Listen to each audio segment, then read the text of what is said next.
June 22, 1941. Eastern Front, second day of Operation Barbarossa. A German lieutenant named Steup is inside his Panzer III. He's just spotted a Soviet tank he's never seen before. Low silhouette, sloped armor advancing toward his position. Steup orders fire, 20 meters away. He fires once, ricochets, 50 meters, fires again, ricochets, 3 more times, always at 50 meters, always with Panzer Granate 40, the best armor-piercing ammunition the Wehrmacht had. 5 shots, point-blank range, 0 penetrations. And in that moment, Lieutenant Steup realized something that would change the course of World War II. He was piloting a metal coffin, and that tank, that unknown monster advancing through German lines, was completely impenetrable. This actually happened. 20 meters, 5 shots, no effect. This field report, which I found in the archives of the 4th Panzer Division, documents the first German encounter with a tank they didn't know existed, the T-34. But here's what nobody tells you about this encounter. It wasn't an accident. It wasn't bad luck. It was the result of the most catastrophic military intelligence failure of World War II. Because in June 1941, the Wehrmacht, the most sophisticated war machine ever created, invaded the Soviet Union, believing they would face light tanks from the 1930s T-26 SBT series, scrap metal they had easily destroyed in Spain and Poland. German intelligence, the Abwehr, had meticulously mapped every Soviet division. They knew how many soldiers, how many tanks, where they were stationed. What they didn't know, what they refused to believe, was what those tanks were made of. And that ignorance cost them the war. Because on that day, June 23, 1941, the second day of Barbarossa, German soldiers from multiple divisions began sending frantic reports about a tank that shouldn't exist. A tank their guns couldn't penetrate. A tank they called a prehistoric monster. The question I'm going to answer in the next 60 minutes is this: how did German intelligence, which had meticulously planned the conquest of France, fail so catastrophically that they sent their soldiers to face a weapon that made their anti-tank artillery completely obsolete? And I'm warning you, the answer will reveal that this failure wasn't an analytical error. It was an ideological filter, an arrogance so deep it blinded an entire nation to technical reality, and it cost millions of lives. Let's go back to the exact moment when everything started to fall apart. June 23, 1941, Lithuania, German front line. Operation Barbarossa was going perfectly. In just one day, the Panzer Divisionen had advanced dozens of kilometers. Soviet defenses were disintegrating. It was classic blitzkrieg. And then, at multiple points along the front line, something impossible happened. A German infantry unit, I don't have the exact division number, the report is partially burned, sends a radio message to command. They're under attack by tanks standard. Their PAK 36-37mm anti-tank guns are in position, standard. They open fire, and then the message changes tone. Half a dozen of our anti-tank guns fire shells at it, which sound like a drum roll. Pause. But he drives steadfastly through our line like an impenetrable prehistoric monster. Drum roll. They were hearing their own shells ricocheting off the armor, not penetrating, ricocheting. And this tank, this monster, just advanced through the lines, through the guns, crushing everything. Now, you need to understand, the PK-36 was the standard anti-tank weapon of all German infantry. Every battalion had dozens of them. It's what protected soldiers against enemy tanks. And suddenly, in a single day, this weapon became useless. Completely useless. The troops started calling it Heeresanklopfgerät, Army door knocker device, because the only thing it could do against the T-34 was knock on the door, alert the Soviet tank. I'm here. Come kill me. But here's the detail that makes you question everything. This nickname, door knocker, already existed before Barbarossa. In France, in 1940, German troops had discovered that the Pak-36 was useless against heavy French tanks like the B-1 Biz and the British Matilda. The weapon had been obsolete for a year, and yet the German High Command invaded Russia with 14,000 of these guns as the backbone of their anti-tank defense. Why? Because they genuinely believed, that the Soviets had nothing better than the light tanks they'd faced in Poland. This belief was based on German intelligence reports, and those reports were catastrophically wrong. Okay, so how did this happen? How did German intelligence, the Abwehr, the FHO, Fremde Heere Ost, Foreign Armies East, completely miss the existence of a tank that was already in mass production? Because here's the detail that makes everything even more insane. In April 1941, 2 months before Barbarossa, German intelligence had reports about new Soviet tanks. They knew something new existed, but they estimated the KV-1's armor at 40 millimeters, when it actually had up to 75 millimeters. And they estimated the T-34's armor at 30 millimeters, when the frontal was 45 millimeters sloped at 60 degrees, giving an effective thickness of over 90 millimeters. It wasn't lack of data. It was active rejection of data. And in the next 12 minutes, I'm going to show you exactly why this rejection happened, and how it was rooted in something much deeper than intelligence failure. It was rooted in Nazi ideology itself. I need to explain a concept that the Nazis took extremely seriously: Untermensch, subhuman. In Nazi racial ideology, Slavs, Russians, Ukrainians, Poles were considered biologically inferior to the Aryan race, genetically incapable of complex thought, technical creativity, or modern industrial organization. This wasn't a fringe theory. It was official doctrine, taught in schools, in military academies, in the High Command, and it functioned as a cognitive filter. When German intelligence received reports that contradicted this narrative, like the existence of technically superior tanks, those reports were automatically dismissed or reinterpreted, not because the analysts were stupid, but because the information was cognitively impossible to process within the ideological framework. Let me give you a concrete example. General Ernst Küstring was the German military attaché in Moscow. He visited factories, spoke with engineers, and sent detailed reports to the OKH, Army High Command, warning about vast Soviet industrial capacity located beyond the Ural Mountains, factories that were beyond German bombing range.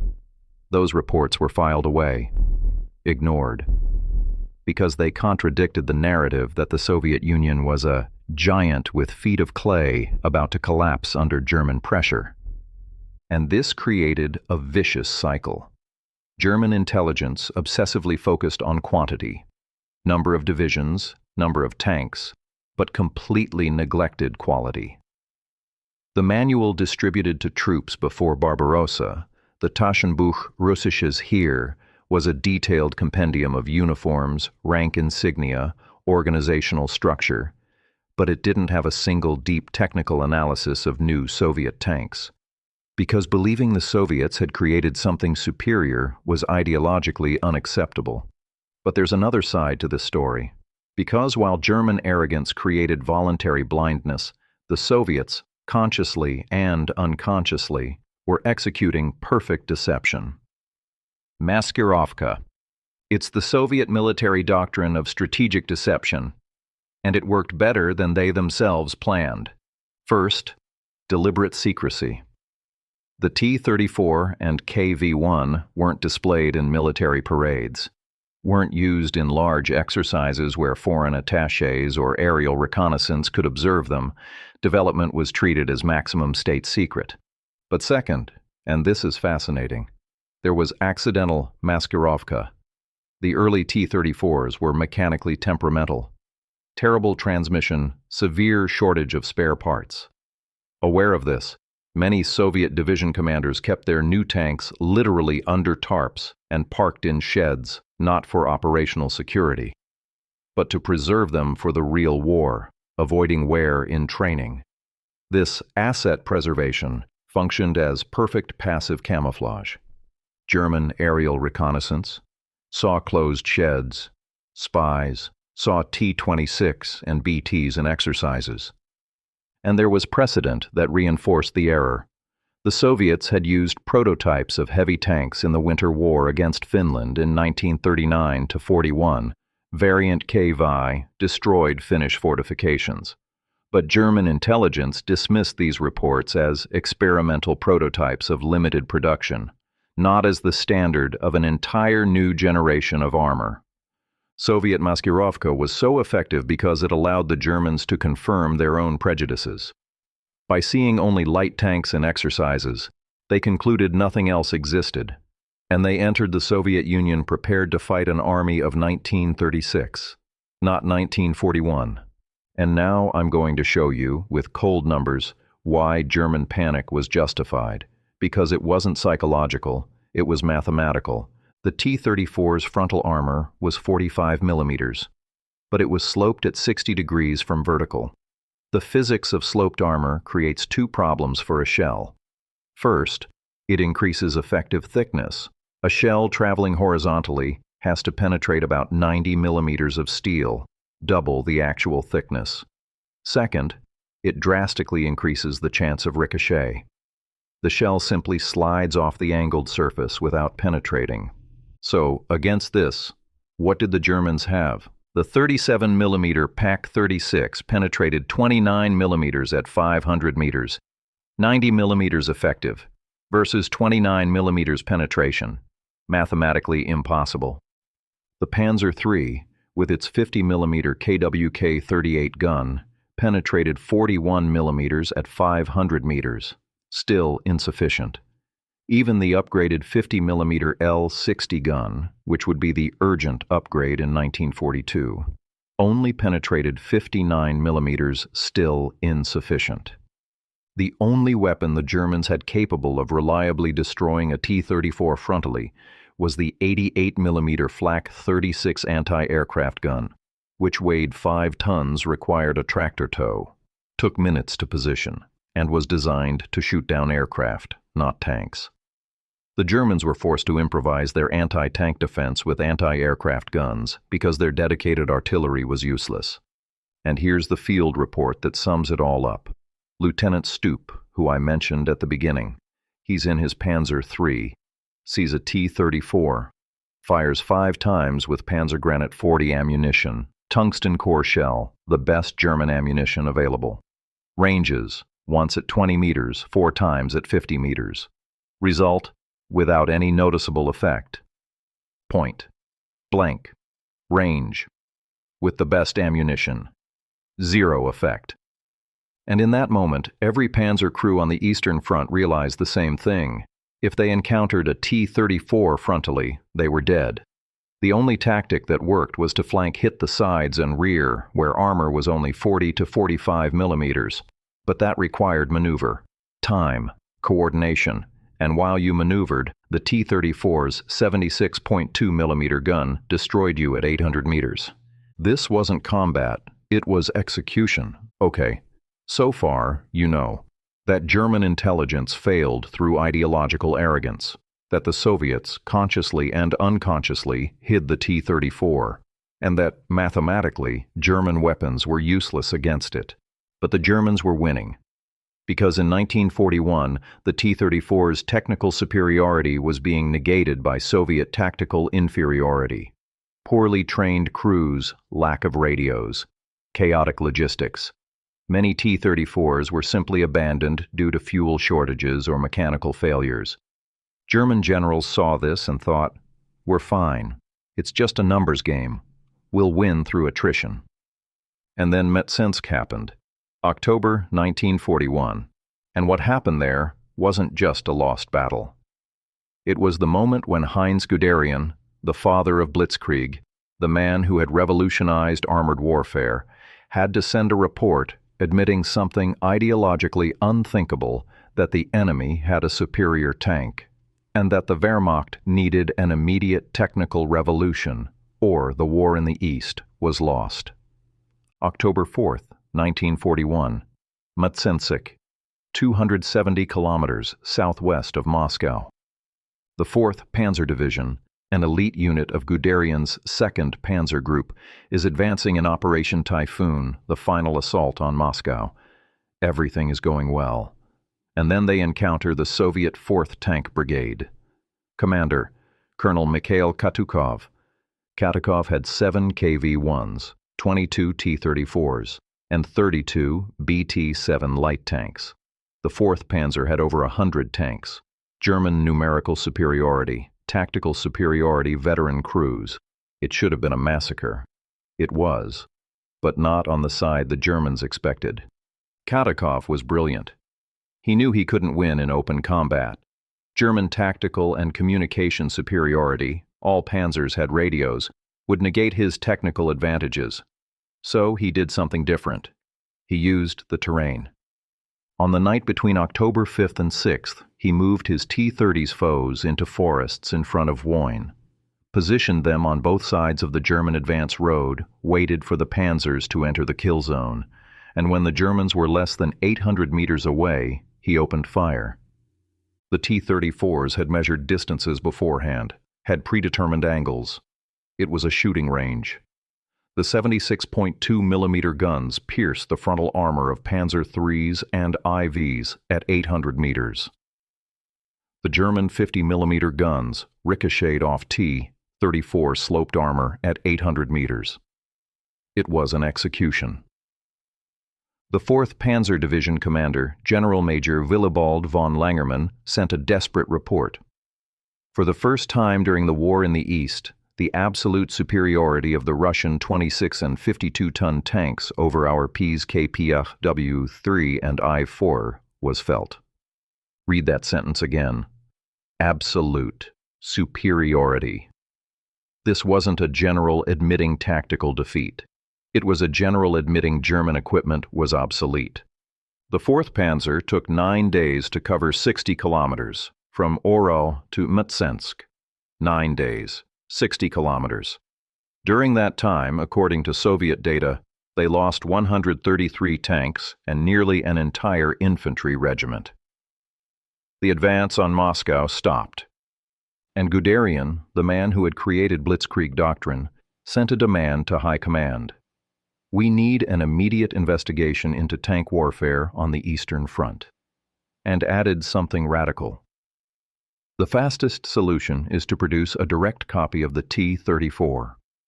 Guderian was asking Germany to copy a Soviet design, the father of Blitzkrieg, asking to copy the enemy. Let that sink in. But Mtsensk wasn't an isolated incident. Across the entire Eastern Front, similar reports were coming in, and they reveal something that goes beyond ballistic mathematics.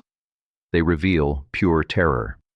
German troops started calling the T-34 a prehistoric monster. Some reports use Panzerschreck, tank terror. It wasn't normal combat fear, it was the visceral understanding that their weapons didn't work. There's an account from a PK-36 gunner that sums it all up.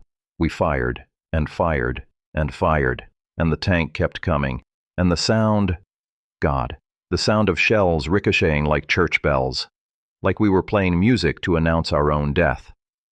And here's the part few people know. This terror didn't just hit the infantry. It hit the Panzertruppen, the tank crews, the Wehrmacht elite, because they realized they were piloting coffins. If a T-34 saw you first, you were dead. Nothing you could do. Couldn't penetrate frontally. Couldn't escape. The T-34 was faster in mud. Couldn't call air support. Winter warfare. Constant cloud cover. The only option was to maneuver to the flanks, but that required surviving long enough to execute the maneuver. And T-34s didn't give you that time. Alfred Jodel's diary, Chief of Operations at OKW, Wehrmacht High Command, has an entry from October 1941 that's rarely cited. The surprise with this new and thus unknown wonder armament being unleashed against German assault divisions. Wonder armament. Wonder weapon. The German High Command was using the same word they used to describe their own secret weapons, to describe a Soviet weapon. And the scariest part, this was happening while the Germans were still winning. In October 1941, the Wehrmacht was 270 kilometers from Moscow-Leningrad was surrounded. The Soviets had lost millions of soldiers. But the T-34 was already changing the strategic calculation. Because German generals realized something terrible. If the Soviets learned to use these tanks tactically, with coordination, proper training, functional logistics, the war was lost, and there was nothing the Wehrmacht could do to prevent it, unless they created a technical response immediately. Okay, take a deep breath, because what I'm about to tell you will sound completely absurd. But I have the documents. I cross-checked with 3 independent sources, and this changes everything we've discussed so far about how the Germans viewed the T-34. We talked about how they feared it, how they wanted to copy it, how Guderian called it superior. But when I started researching German use of captured T-34s, the Beutepanzer, I discovered something that shouldn't exist. In 1943, in recaptured Kharkov, the Waffen-SS wasn't just using captured T-34, and what this reveals about the true German relationship with the T-34 will turn everything upside down. Let's talk about the Panzerkampfwagen T-34 747R. That was the official German designation for captured T-34s put into Wehrmacht service. And they weren't rare. Between 1941 and 1945, the Germans used between 500 to 600 captured T-34s. For context, that's the same number as Tiger IIs produced. Almost half the Tiger is.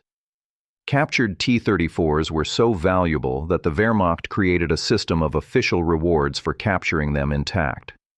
If your unit delivered an operational T-34, you received 2 self-propelled guns or 3 Maltiera support vehicles.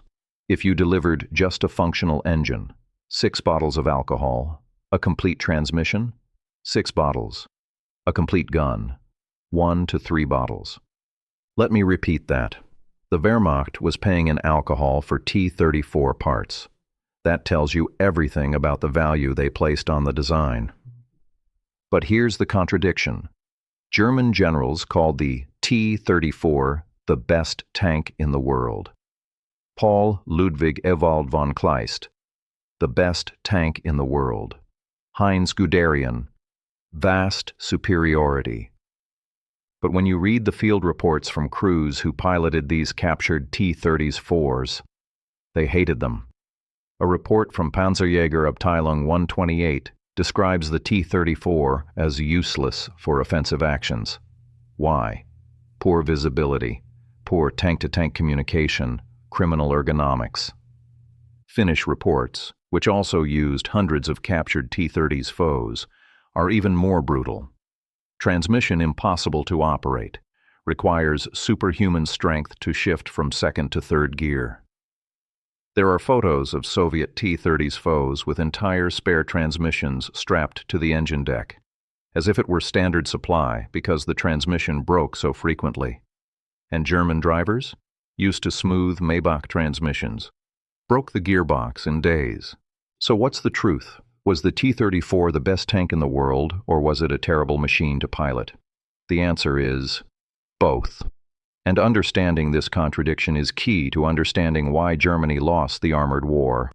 What the generals saw and what the crews felt were 2 sides of the same coin. The generals thought strategically, the crews thought tactically, and the T-34 was designed to win strategically, even while losing tactically. Let me explain. Tactical. Individual combat. The T-34 was inferior to the Panzer IV in almost everything that mattered in a duel. Worse optics? No, it wasn't. The gun sight was German Zeiss, bought before the war, but the periscopes and lack of commander's cupola made visibility terrible. No radio, only command tanks. 2-man turret. Commander had to gun and command. Horrible ergonomics. Constantly breaking transmission. If you put a veteran German crew in a Panzer IV against a veteran German crew in a T-34, the Panzer IV would win, because of coordination optics. Ergonomics. Strategic. Industrial warfare. But the T-34 won where it really mattered. Production. A T-34 cost 142,000 rubles in 1945. Started at 270,000 in 1941. Cost dropped by half. A Panther cost equivalent to 117,000 Reichsmarks, similar in cost. But T-34s produced 84,000. Panthers produced 6,000. Production time. In 1943, the Soviet factory in Tankograd was producing one T-34 every 12 minutes. Maintenance, crude welds, faster to make, easier to repair in the field. Diesel engine, lower fire risk, greater range, easier fuel to produce. Terrain, 500 mm wide tracks, Christie suspension. The T-34 navigated through Rasputitsa, spring-autumn mud, while panzers sank. The Soviet Union wasn't trying to create the perfect tank. It was creating a good enough tank that could be mass-produced astronomically, repaired by poorly trained welders, piloted by minimally qualified crews, and still had enough armor and firepower to kill panzers. Dostatochno. Good enough. That was the Soviet philosophy. And against this, Germany was trying to build tanks like Swiss watches. Exact tolerances, perfect finish, superior engineering, but impossible to produce at scale, impossible to maintain, fragile. The Panther had a transmission that broke after 150 kilometers. More Panthers were lost to mechanical failures than to enemy fire in 1943. The German philosophy created superior tactical tools. The Soviet philosophy created an unbeatable strategic weapon. So what happened after Mcensk? November 20th, 1941. A special commission arrives at Guderian's front. The Panzer Commission. Members: Ferdinand Porsche, Sebastian Fichtner. Senior engineers from MAN, Daimler-Benz, Krupp, Henschel. Mission: inspect captured T-34s and create a German response. Guderian had a simple solution. Just copy it directly. And Daimler-Benz tried. They designed the VK 30.02 DB, essentially a German T-34 diesel engine, rear-wheel drive, low-sloped silhouette, Christie suspension. It was rejected. Why? Guderian explains in his memoirs, it would not be possible to mass-produce essential elements of the T-34, particularly the aluminum diesel engine, with the necessary speed. Furthermore, with regard to steel alloys, we were at a disadvantage compared to the Russians due to our shortages. The T-34's V2 engine was cast in aluminum to save weight. Germany needed all its aluminum for the Luftwaffe, aircraft engines. Couldn't divert it to tanks. So MAN proposed an alternative, the VK 30.02 MAN, which became the Panther. And the Panther copied the T-34's revolutionary features. Sloped armor, completely abandoned vertical box designs, wide tracks for mud mobility. Long, high-velocity gun, the 75mm KWK 42L/70. On paper, the Panther was perfect, the best tank of the war. But they maintained the German philosophy, overlapping torsion bar suspension, complex, clogging with mud. Maybach gasoline engine, high consumption, fire risk. Front transmission, complex, fragile. 5-man crew, superior optics, radio in all vehicles. And forgot the fundamental lesson of the T-34, simplicity, robustness, producibility. The Panther debuted in July 1943 at the Battle of Kursk. 200 Panthers were sent. 160 broke down before reaching the front line. From mechanical problems, not from combat. From mechanical failures, the transmission broke, the engine caught fire, the torsion bars clogged with mud. The Germans created a response to the T-34 that incorporated its technical lessons, but ignored its design philosophy. And that sums up the entire armored war on the Eastern Front. Germany trying to win with quality, the Soviet Union winning with quantity backed by sufficient quality. But there's a paradox I haven't explained, and it reveals the most disturbing truth of all. I proved mathematically that the 37mm Pak-36 couldn't penetrate the T-34. I showed the ballistic data, 29mm penetration versus 90mm effective armor, physically impossible. And yet, when I found a Soviet loss analysis report covering the period from June 1941 to September 1942, 10% of T-34 losses were attributed to 37mm guns, another 61.8% to 50mm guns, which also shouldn't be able to penetrate frontally. So how is this possible? How does a weapon that mathematically doesn't work? The answer will reveal the real reason why the T-34 took 3 years to change the course of the war. The explanation is in where those shells were hitting. The T-34's frontal armor was impenetrable to 37mm and 50mm, but the sides, 40 to 45mm. The rear, 40mm, completely vulnerable. So that 10% killed by 37mm and 61.8% by 50mm prove, unequivocally, one thing. Soviet crews were being tactically outmatched, despite having the superior tank. Let me paint you the picture of what was happening. A T-34 advances. Its crew has minimal training, maybe 2 weeks. The driver barely knows how to drive. The commander is also gunning, so he has no situational awareness. No radio, so no coordination with other tanks. They see a Panzer III at 600 meters. They fire. They miss. Uncalibrated optics. Poorly trained gunner. The Panzer III doesn't attempt frontal engagement. The German crew, veterans with months of combat, moves tactically, uses terrain, coordinates with other panzers via radio flanks, and at 100 meters from the side, the 50mm gun penetrates. The T-34 was technically superior, but in 1941 to 1942 it didn't matter, because Soviet tactical inferiority was so great that it allowed German crews to compensate for their inferior weapons with maneuver. And here's the part that scared German generals the most. This window was closing. Every month, Soviet crews got better. Training improved, logistics improved, radios started appearing. And when the Soviets learned to use the T-34 tactically, their numerical advantage, 84,000 T-34 tanks versus 6,000 Panthers, would be decisive. The T-34 shock wasn't just fear of an impenetrable tank. It was the terrible realization that when the Red Army inevitably learned to use its superior weapon, the Wehrmacht would have no answer. And that's exactly what happened. In 1943, at Kursk, the Soviets used T-34s in coordinated mass formations. In 1944, in Operation Bagration, entire brigades of T-34s executed deep battle maneuvers that Guderian would have admired, and in 1945, T-30's forces were in the streets of Berlin. The tank the Germans called a prehistoric monster in June 1941 became the tool that crushed the Third Reich. So why did Germany lose? It wasn't for lack of brilliant engineering. The Panther, the Tiger, they were extraordinary machines. It wasn't for lack of perception. Guderian knew exactly what the T-34 represented and asked to copy it. It was for 3 fundamental reasons.